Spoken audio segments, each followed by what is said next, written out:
Okay, today I want to talk about two apocalyptic passages. They are both divine council scenes, Daniel 7 and Enoch 90. In terms of date, we pretty much date these to the same time period, sometime after the takeover and probably after the desecration of the temple in 167, but before the death of Antiochus Epiphanes. So 164, probably before the rededication of the temple, actually, so we can say 165. But both of these are divine council scenes. They're apocalyptic, so they have a lot in common. And so let's go ahead and get started. With Daniel 7, let's see, so here is the Daniel 7, the first few passages. Remember that 1 through 6 are short stories, 7 through 12 are apocalyptic visions. So herein is the first of these apocalyptic visions. In the first year of King Belshazzar of Babylon, Daniel had a dream. I, Daniel, saw in my vision by night the four winds of heaven stirring up the great sea, and four great beasts came up out of the sea. So we start, again, apocalyptic literature is known for its use of symbolism and coded language, and a lot of these symbols we can find in the sort of the larger cultural milieu, so they're not idiosyncratic. And the sea is almost always, when you go back and read the Old Testament, the sea is a symbol for chaos. We find it in Genesis 1. A wind from God hovered over the waters, and it is out of those waters that he separated and formed. So he separated and formed the chaos of the sea. So you get this sense of the great sea, and four great beasts came up out of the sea, different from one another. So we have the first one like a lion, so number 1 is here, and another beast, 2, and another 3, and then 4, and then with the fourth one, there's more elaboration. So it was terrifying. Let's see, it was different from all the beasts that preceded it. It had 10 horns, and while he was considering the 10 horns, another horn appeared, removing 3 of the earlier ones. And this final one, like I said, is described much more seriously, much more destructively, and it is speaking arrogantly. So out of the sea of representing chaos, and is these four great beasts. The first thing I'll say right off the bat is that this is not an uncommon concept. The idea of 4, and particularly the understanding that the history of this period, that there were 4 great empires that make up the history of their world. So this is already present in the cultural milieu. So the idea then of 4 great beasts and 4 empires. And so generally when we think about these, we think of them as Babylon, the Medes. Again, we find this in other sources in this time period. The Persians and the Greeks. So this idea of 4 great empires, and generally understood as these 4 groups. And so you go then from the first was like a lion, and its wings were plucked off, and it was lifted, and it was made to stand like a human being, and it was given a human mind. So there's despite the fact that we can't really figure out all the individual symbolic elements, that this is a rather positive identification. So the second beast, the Medes, that looked like a bear, raised up on one side, 3 tusks in its mouth, among its teeth, was told to devour many bodies. So not so good, right? But still. So the third beast had the 4 wings of a bird in its back and a head, and dominion was given to it. Not much is said about the Persians, but you notice also that these are sort of composite creatures, which is if you look at imagery, just sort of, you can Google Assyrian art of the ancient Near East, these composite animals, like lions with wings and things like that, are pretty common in the artwork or the iconography of the ancient world. So this is all in keeping, and these would have different meanings, different purposes, but not all the individual elements are clear to us anymore. But what you do get is a sense that it goes from being something relatively positive to something that is really, really bad. So there's a sense then that as these empires succeed each other, things are beginning to fall apart. So, there's a downward spiral, so to speak, between these different, from empire to empire.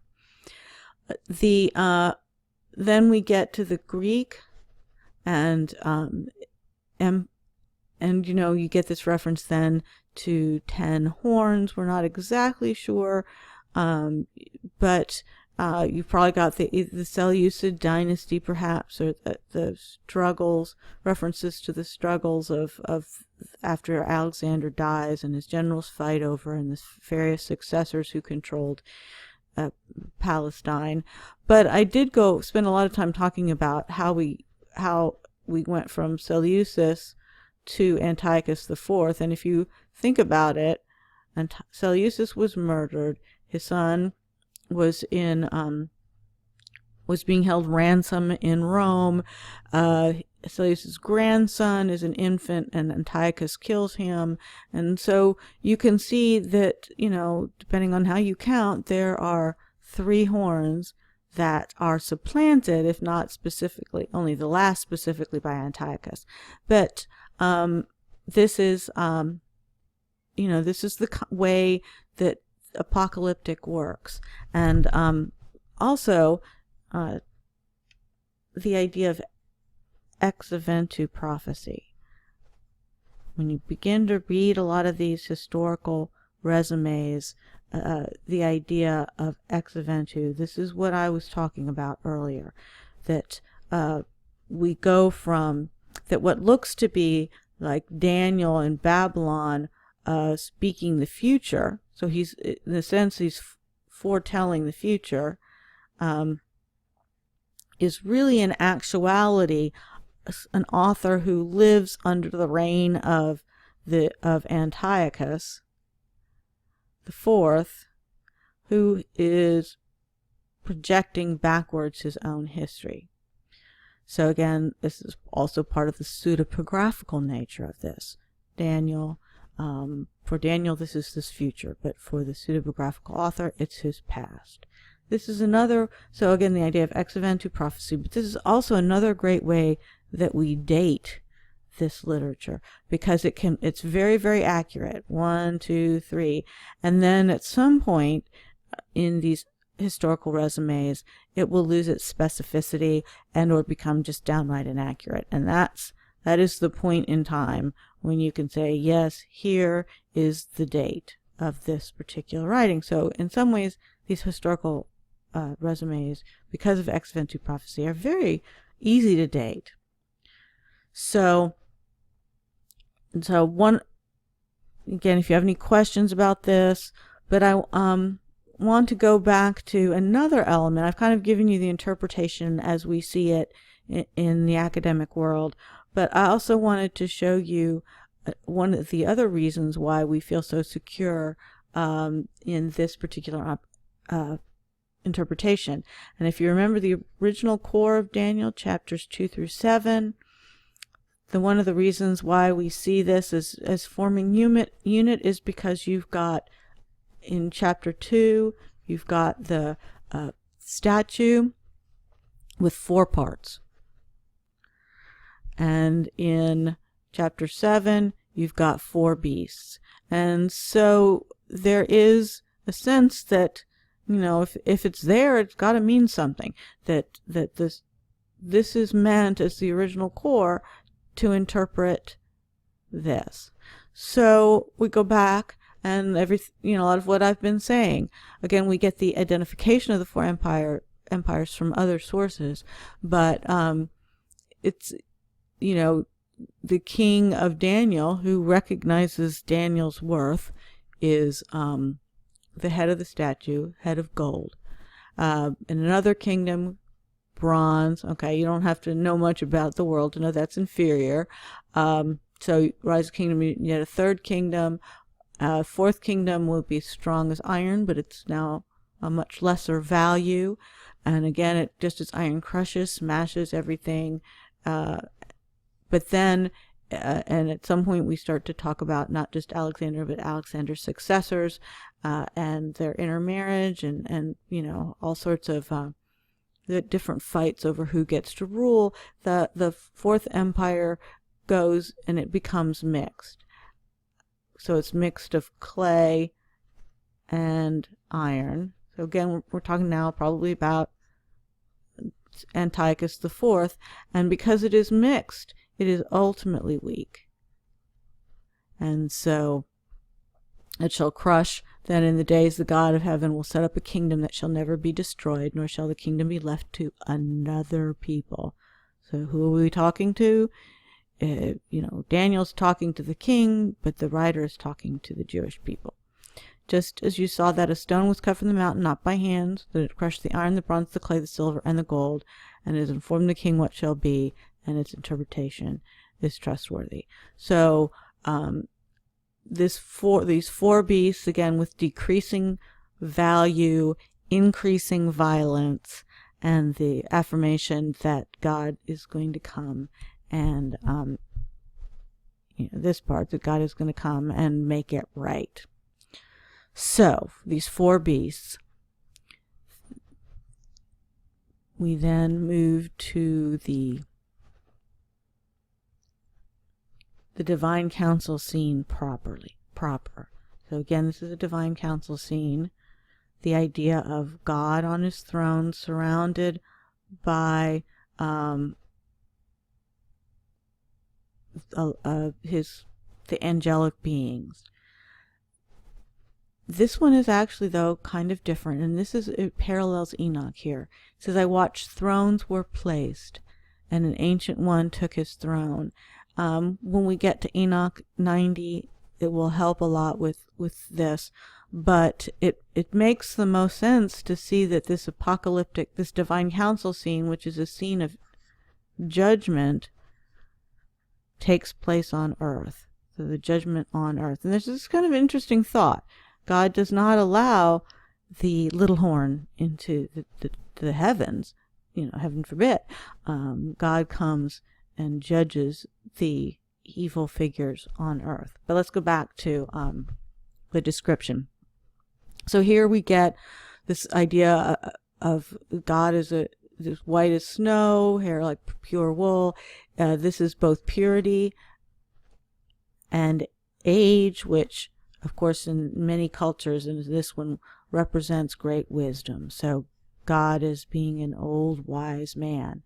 His throne was fiery flames, and its wheels were burning. So again, you get the sense that this is a mobile throne, and if you read your Bible a lot, you can definitely see references to Ezekiel 1, where God's throne is also talked about as having wheels. A stream of fire issued and flowed out from his presence, and 1,000,000 served him. So all the angelic beings, 10,000 times 10,000, the host of heaven, who accompany God everywhere and are his loyal subjects. So again, it's a judgment scene. This particular divine council scene is to pass judgment. The court sat in judgment, the books were open. And this is very much the idea of the book of life. The idea that there are angelic beings that are recording our actions and in the book that will be open on Judgment Day. So We have this scene set in place. So then Daniel watches the noise of the arrogant words that the horn was speaking. And as I watched, the beast was put to death and its body destroyed and given over to be burned with fire. So God judges the little horn that speaks arrogantly, condemns it to death, and utterly and completely destroyed. So it doesn't even get a proper burial. As for the rest of the beasts, their dominion was taken away, but their lives were prolonged for a season and a time. So this is what happened. They ruled. So this is the first half of the vision, the judgment. So God, just like in chapter 2, God comes. It will not go to another people, as Daniel 2 says, but it will go. And these evil kingdoms will be destroyed, given their proper judgment. Fairly straightforward for a symbolic vision. But here, the second part, we get into some intriguing differences. We get a figure like a human being. So this is the phrase Son of Man. And because of the fact that Jesus refers to himself as the Son of Man and actually makes reference to this passage in the gospel narratives, one of the historical interpretations of this, what is it? What is this? I saw one like a human being, is that it is Jesus. But this, I think, is not the best way to understand this vision in its original context. Because for lots of reasons. One of them being that the Son of Man phrase, generally in the Old Testament, just means mortal, and is often not often, but particularly Jeremiah and Ezekiel, where the prophet, the servant of God, is referred to as the Son of Man. And so it's difficult, really, what all is encompassed in the Second Temple and Christian use of this phrase. But it comes historically out of the prophetic literature and makes reference to this idea of someone who serves God, and the idea that the Son of Man, whoever he is not God. I saw one like a human being coming from the clouds of heaven. So here we get another major image of the divine council scene. When God is in his heaven and God comes to the earth, his transport is a storm. So some of the holy war passages of Joshua and those parts of the Bible, when God comes to earth, he rides a cloud.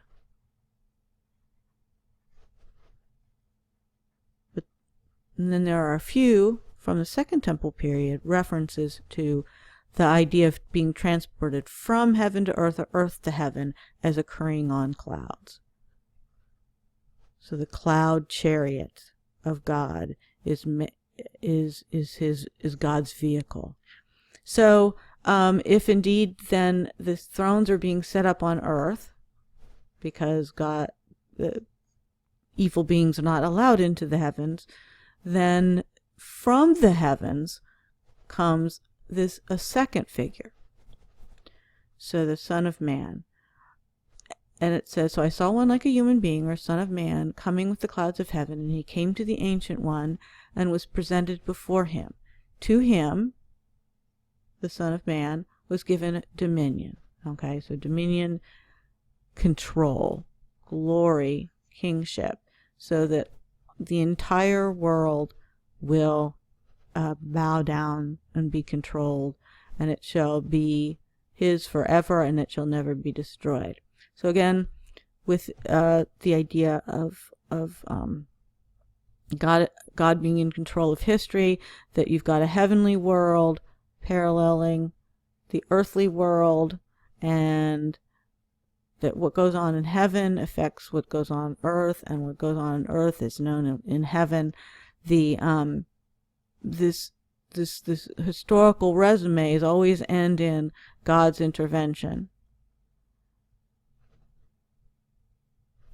And in this case, in the case of these scenes in apocalyptic literature, this is final and complete, so that anything that would challenge God is removed. So,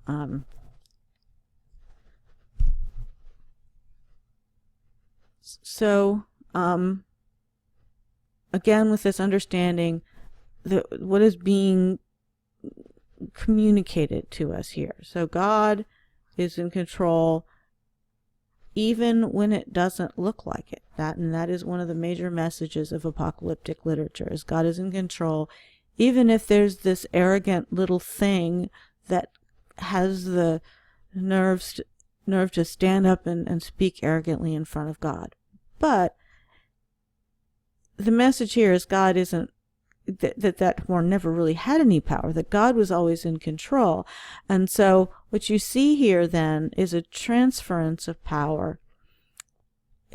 You've got God who, for this temporary time period, the Antiochus or the horn, had power, but only because God hadn't intervened yet.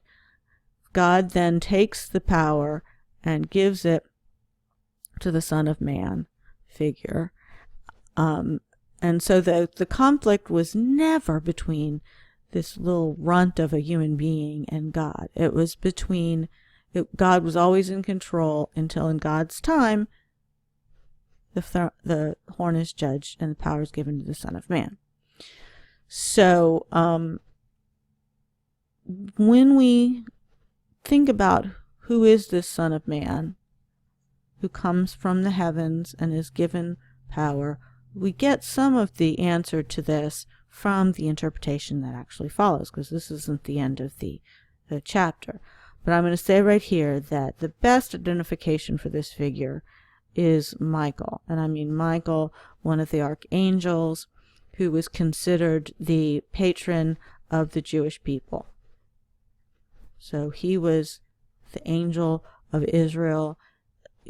They make references to divine beings earlier in the Bible, but it's only in this late period and in apocalyptic literature in particular where we get this sort of explosion of the angelic world with functions and names and orders and job descriptions. And so you have the four archangels, but the two most famous being Michael, who was the patron of the Jews, and Gabriel, who is the patron of the Gentiles, because there were good Gentiles as well as bad.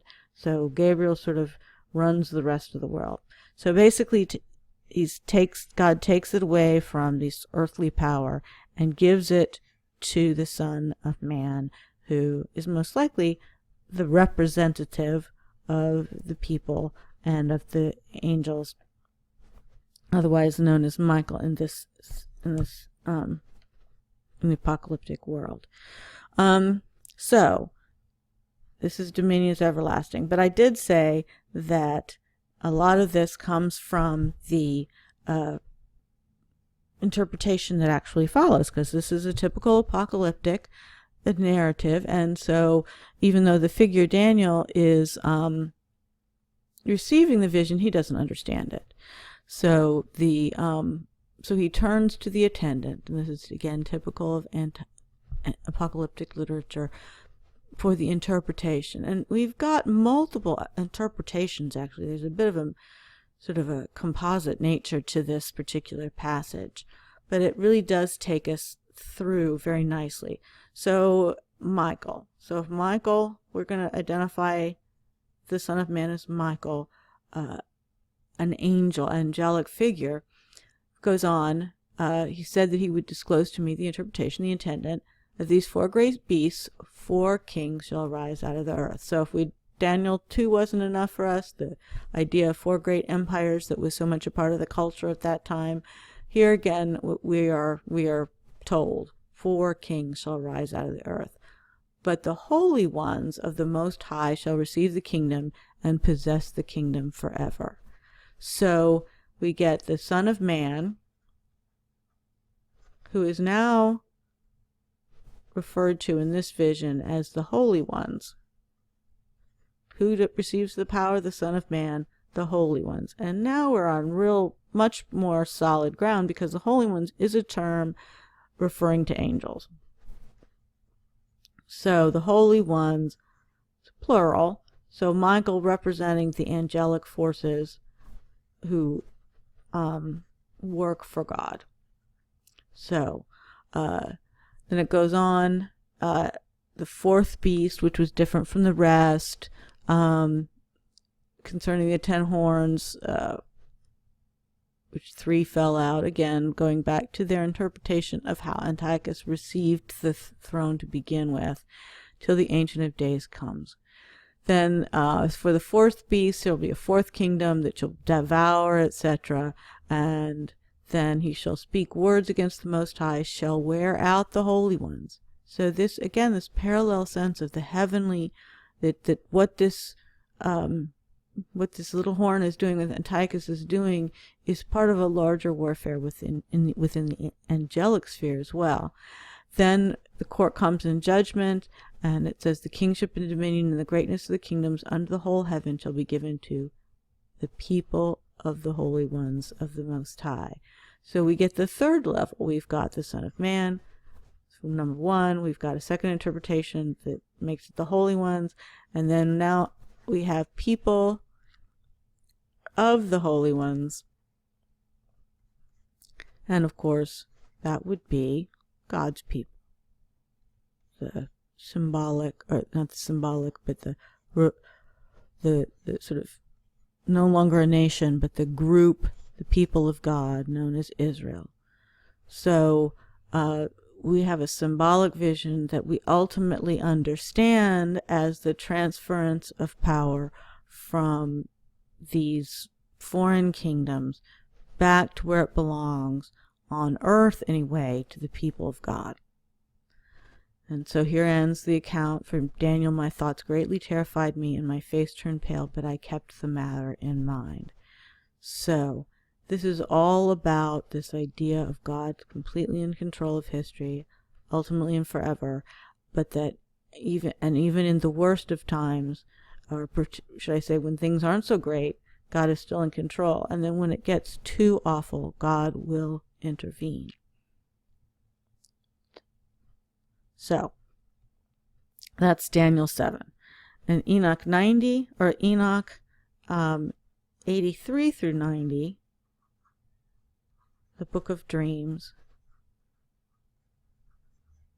we have another divine council apocalyptic scene of judgment found in Enoch 90. But a little bit needs to be said about this part of Enoch in general.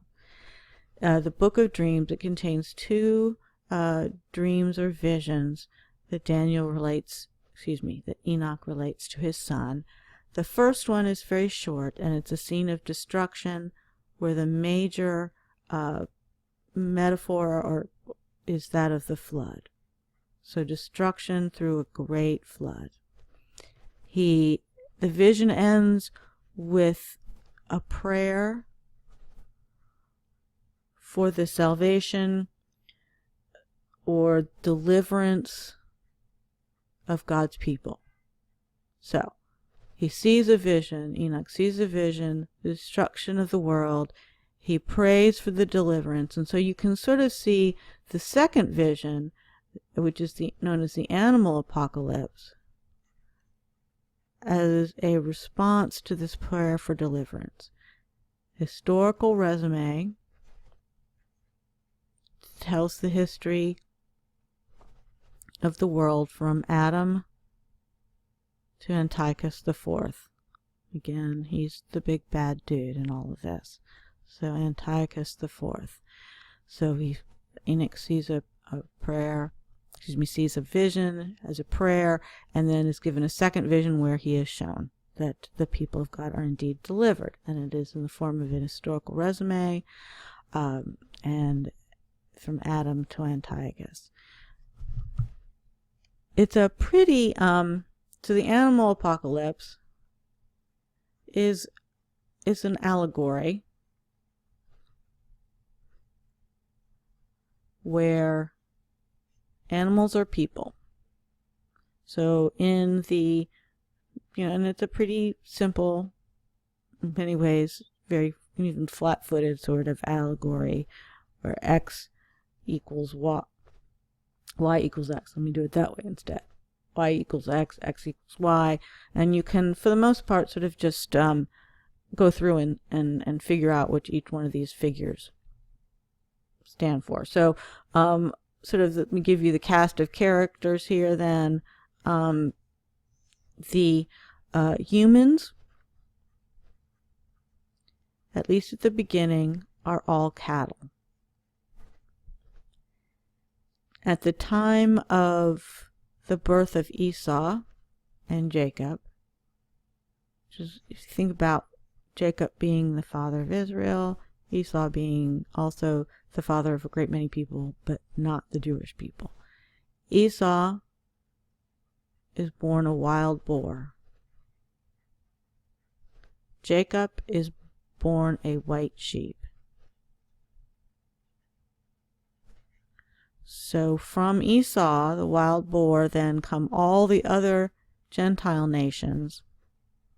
And you've got, all sorts of animals that derive from the wild boar, and they're wild and they're carnivorous, they're predatory. Whereas Jacob becomes the white sheep, and so you've got the double thing going on here, because of course sheep were clean, meaning acceptable to God, and white just emphasizes the purity of this group. So white sheep, God's chosen people, become sheep, and of course then it fits nicely into this increasingly predatory group of animals who are the predators of God's people, and God's people are the victims of these wild, unclean animals.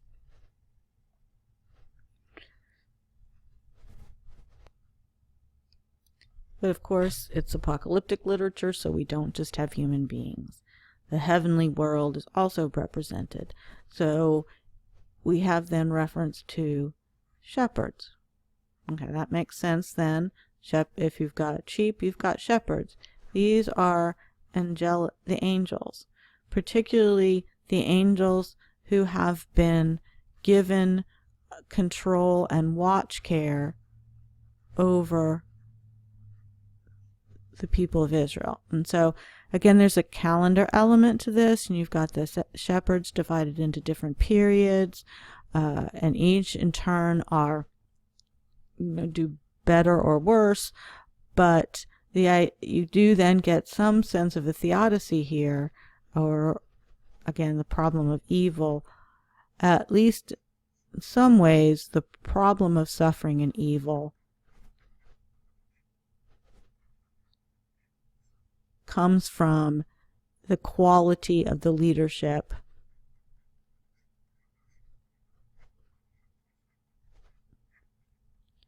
So good shepherd, good things, but they are also prone to make life hard for human beings.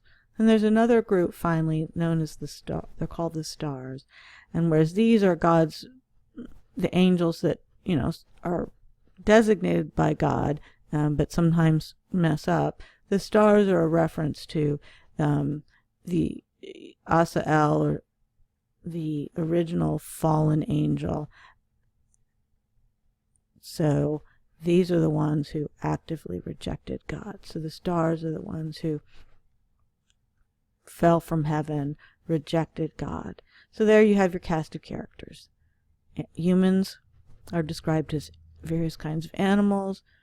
When you see a human in this kind of allegory, then they're usually angelic figures, and then we have the angelic figures divided into the ones who are supposedly doing God's will and those who reject God outright.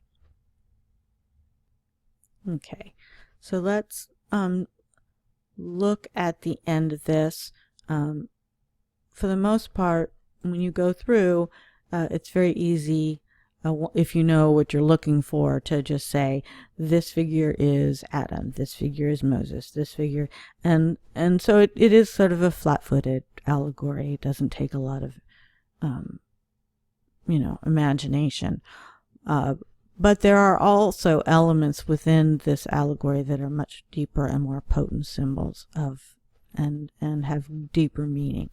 I just want to focus then say a little bit about that time of the Second Temple period, which is of course the author's own period.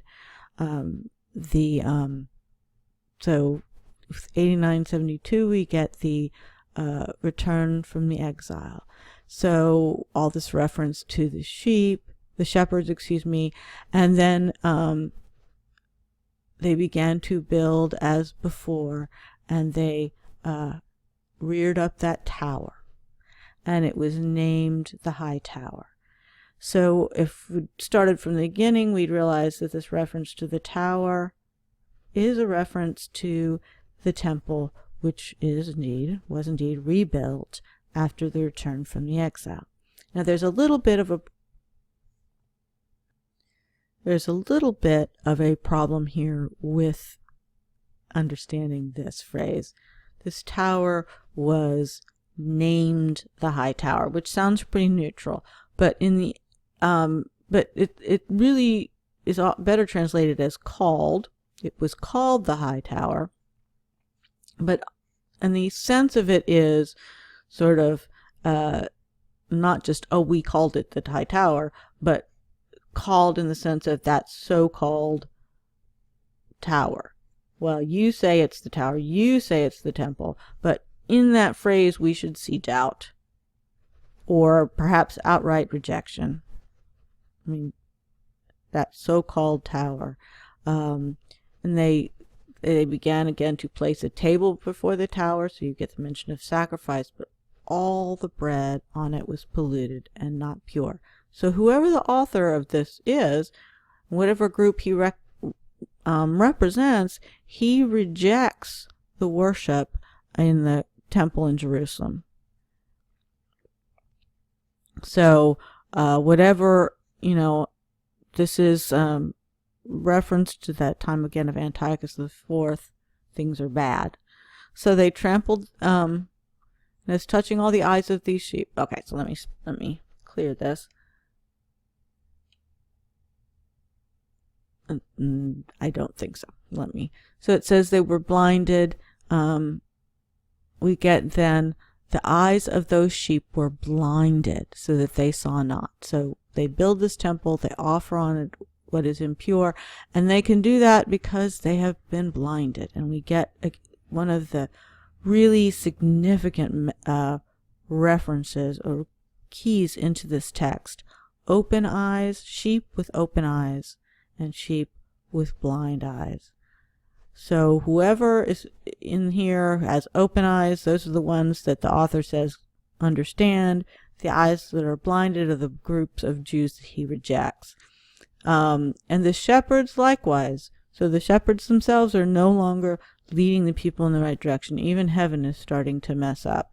It says, the Lord of the sheep remained unmoved till all the sheep were dispersed over the field and mingled with them. So here this early Hellenistic period, and the dispersion, the diaspora, and things are getting very, very bad. And so you get, again, another reference to writing in a book, someone who is recording the deeds, who comes before the Lord of the sheep, which is God, and asks him to intervene. But instead, another group of shepherds come along, and things just go from bad to worse. And you've got all these sort of predatory birds, eagles, vultures, kites, ravens. They led the birds, and they began to devour those sheep, to pick out their eyes and to devour their flesh. So this image of these poor sheep being plucked out, being devoured. But again, part of their blindness is the result, perhaps, of the influence of these other beings. I guess what I'm trying to say, that the influence of Hellenism was the same thing as having one's, or the acceptance of the influence of Hellenism was like having your eyes picked out. You become blind. So then we come to, and again, all of these numbers are part of the larger scheme of the book. So then we go on, and this is where we hit the history of the author, historical period of the author.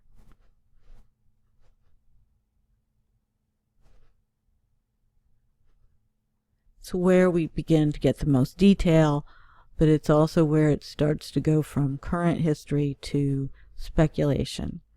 So, behold, lambs were born by those white sheep, and they began to open their eyes. This is probably a reference to a group of individuals that the author represents.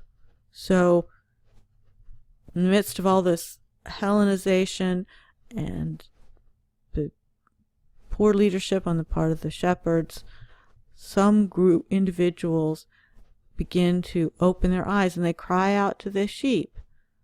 But the leadership did not hear them. They were exceedingly deaf, and their eyes were exceedingly blinded. So the group, we now have a clear setup between the open-eyed group, represented by our author, versus not just blind, but exceedingly blind sheep. And so again, this is the leadership in Jerusalem that they're referring to.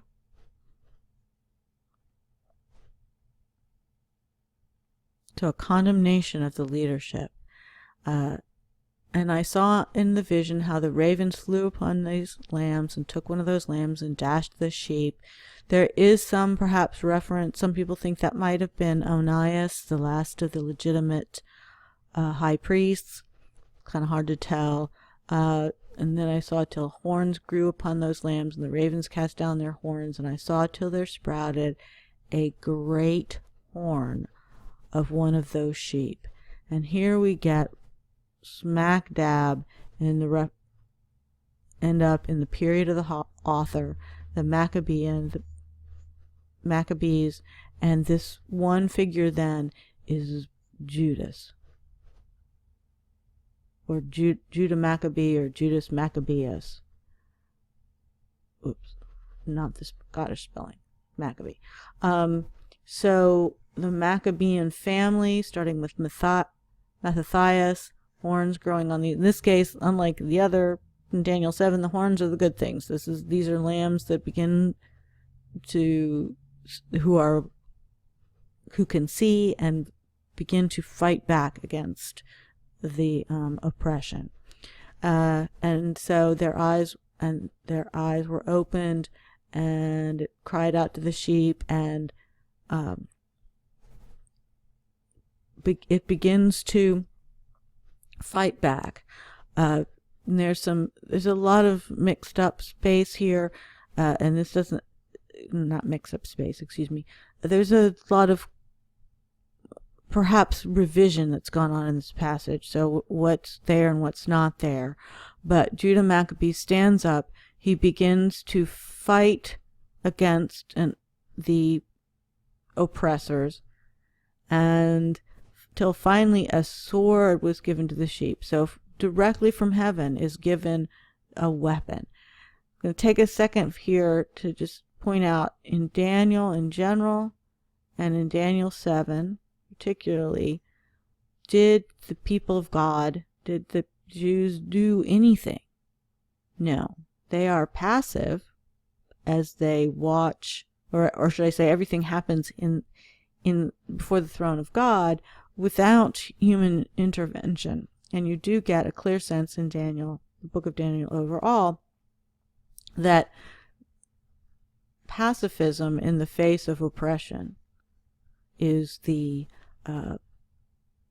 goal for the people of God. Whereas here, the sword Maccabee. Here's an apocalyptic group that clearly supports Judah Maccabee, sees that what's going on in the temple in Jerusalem is wrong, is evil, and it's being supported not only by foreign influences but by the Jewish leadership themselves, and it is a more militant response. So the sheep proceeded against all the beasts to slay them with this heavenly sword, and the birds of the heaven, and I saw that man who wrote down the book, the destruction of those 12 last shepherds. So the period of the shepherds is coming to an end. And I saw till the Lord of the sheep came unto them and took in his hand the staff of his wrath and smote the earth, and the earth, terrible old-fashioned language, the earth broke apart, and all the beasts and all the birds of the heaven fell from among those sheep and were swallowed up in the earth, and it covered them. So you have here lots of the same concepts and ideas of Daniel 7, but here specifically connected with the Maccabean family and Judah Maccabee as their leader, seeing, and this is where it passes from history into speculation, or should I say into the future of the author. That idea then that Judah Maccabee wins, but wins because God himself comes out of the heavens and assists Judah. And it ends then with one of the sort of paradigmatic images of the destruction of an age, and that's the flood. So, clear a little space here. The smote the earth, and the earth torn asunder. It's an earthquake that's being described, but it's also uses the language of flood, being swallowed.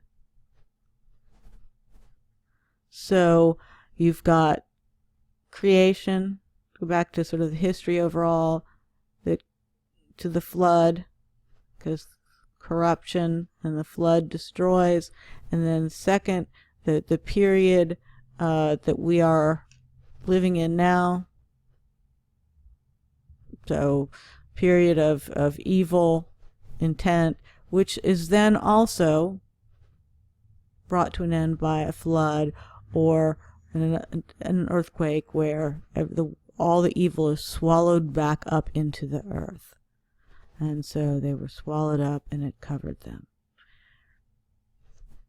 So this then sets us up for, it's a little small, but the divine council scene. And I saw, so again, the divine council scene, and this is directly parallel to Daniel 7. We use them to interpret each other. And I saw till a throne was erected in the pleasant land. Whereas it didn't say this particularly in Daniel. I said that the thrones were being set up on earth, and here is confirmed the pleasant land is clearly a reference to the promised land to Israel. So God comes to earth. There's a strong sense that the evilness of this world never enters the heavenly sphere. And so the Lord of sheep sat himself therein, and the other took the sealed books and opened those books. And the Lord called these men the first 7 white ones. And so here, these are the figures that have been giving Enoch the tour, sort of thing. So those, and he began with the first star. So again, we get the Asael or whatever, he goes, that first fallen angel goes by lots of different names. And weird sort of reference to their sexuality, which was because they were sleeping with human beings. He said, take the 70 sheep, and so you've got the stars, the 70 sheep, and it says, and they are, just like in the Daniel 7, they are given judgment immediately. The 70 sheep to whom I delivered the sheep, and who taking them on their own authority slew more than I commanded. So let's stop right here again. Here's another reference to the problem of evil. Why are things so bad when God is in charge? Well, the 70 shepherds, they did worse than than God ever planned for them to do. So, they sinned a little bit, but the punishment was greater than their sins deserved. And that is the fault of the heavenly angels, the shepherds. So again, answer the problem of evil. So, and then I commanded, and behold, they were all bound, and I saw they all stood before him, and the judgment was held first for the stars, and they were found guilty. So the fallen angels, and they were cast into the abyss, this great nothingness, full of fire and flame and pillars of fire. And then the 70 shepherds were cast in there as well, and again they're swallowed up by the earth and fire. Then the blinded sheep. So these would be, Jews who had gotten it wrong, who had sold out, who had corrupted the world, the worship in some way. So we go from the stars, God's angels that are closest to him, to the shepherds, who are also angels, and then to the sinful Jews, those groups, those individuals and groups, in the author's mind being that those that had acquiesced to Hellenism and the rule and the reign of Antiochus and let all that happen. And they are also found guilty, and they enter the same space. Now this abyss was to the right of the house. This idea of, in the New Testament, they talk about Gehenna, the trash pit, that was outside of the city of Jerusalem, a sort of a metaphor for hell. So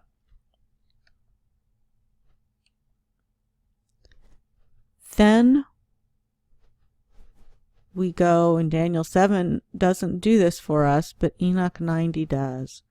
We get to see what happens after the judgment. And so clearly this is speculation on the part of the author. They folded up that old house and carried off all the pillars and the beams and ornaments. There's some parallels here with Revelation, because basically this is Jerusalem being folded up and carried it away, and they took it to the south of the land. They took it far, far away, and the sheep brought a new house. So this, again, parallels in Revelation a new Jerusalem. And it was set up in the place, and it was new, and it was beautiful, and all the sheep were within it. And so that God takes down the old corrupt Jerusalem, gives us a new Jerusalem. And notice as we go through from here to the end that there is no temple. They had considered their temple, the temple of the second temple period, was evil and corrupt. And so that when the Jerusalem is destroyed, the story could have gone one of two ways. The new temple was built, and it would have been right, would have been pure. But by not mentioning the rebuilding of the temple, you get the sense that there is no longer a need for the temple, because God dwells everywhere with the people. So this is a real step up. God dwells with the people. And then just to go through the rest of it, then they get, further in. We don't get a lot of speculation in what happens after the judgment. The shepherds that are left behind, the beasts on the earth, falling down and paying homage to the sheep. We don't know where these, obviously some of the Gentiles survived. Not all of them were judged evil. And they clearly see at this point the Gentiles join the Jews. And by doing so, by paying homage to the sheep, they pay homage to God. to the Jewish God, or Yahweh. And they took, and so here's another reference to Enoch. They were all, as a participant in the vision, they were all white. Their wool was abundant and clean, and all that had been destroyed and dispersed, and all the beasts of the field and the heavens of the earth assembled in that house. And the Lord of the sheep rejoiced with great joy, because they were all good, and had returned to his house. So again, think back to Isaiah, where it talks about the mountain of the Lord, and in that day to come, people will stream to Mount Zion, to the mountain of the Lord for instruction. This is what we're talking about here. And they were all invited into the house, but it held them not. So this understanding of overabundance, overflowing, like we got from Zechariah, where it said no walls, Jerusalem with no walls. And all the eyes were open, and they saw the good, and there was not one of them that did not see. So this is the perfected world. The house was large and broad and very full. And then basically after the final restoration, where we go back to the perfect state, large white bull, and they all became white bulls, and then rejoiced over it, and all the oxen.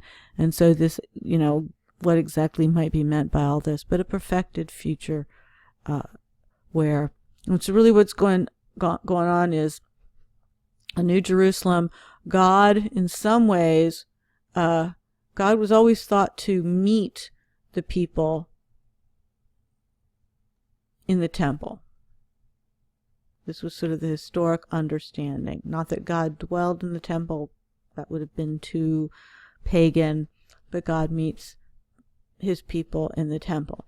And so in the new world, in the perfected world after the judgment, God dwells everywhere.